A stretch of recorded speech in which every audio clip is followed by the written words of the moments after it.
ನಾವು ಯೋಗ ಮಾಡುವಾಗ ನಮ್ಮದೊಂದು ಪಾಶ್ಚರ್ನ ನಾವೇ ಕಂಡ್ಕೋಬೇಕು, ಯಾವ ಪಾಶ್ಚರ್ನಲ್ಲಿ ನಾವು ರಿಲ್ಯಾಕ್ಸ್ ಆಗ್ತೀವಿ ಜಾಸ್ತಿ ಅಂತ.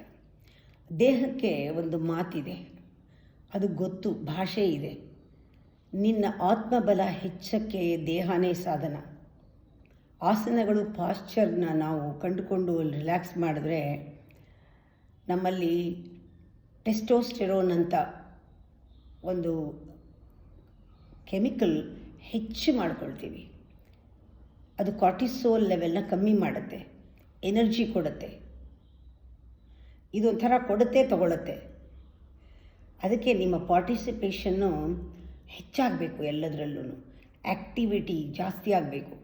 ನೋಡೋದು, ಕೇಳೋದು, ಮೂಸೋದು, ಮುಟ್ಟೋದು ಎಲ್ಲನೂ ಪಂಚ ಇಂದ್ರಿಯಗಳನ್ನ ಆ್ಯಕ್ಟಿವ್ ಆಗಿ, ಅಲರ್ಟಾಗಿ, ಕಾನ್ಷಿಯಸ್ ಆಗಿಟ್ಟಿರಬೇಕು.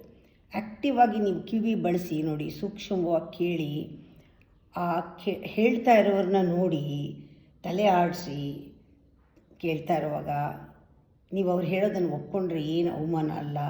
ಹಿಂದಕ್ಕೆ ವಾಲ್ಬೇಡಿ, ಮುಂದಕ್ಕೆ ವಾಲಿ, ಎನರ್ಜಿ ತಗೊಳ್ಳಿ.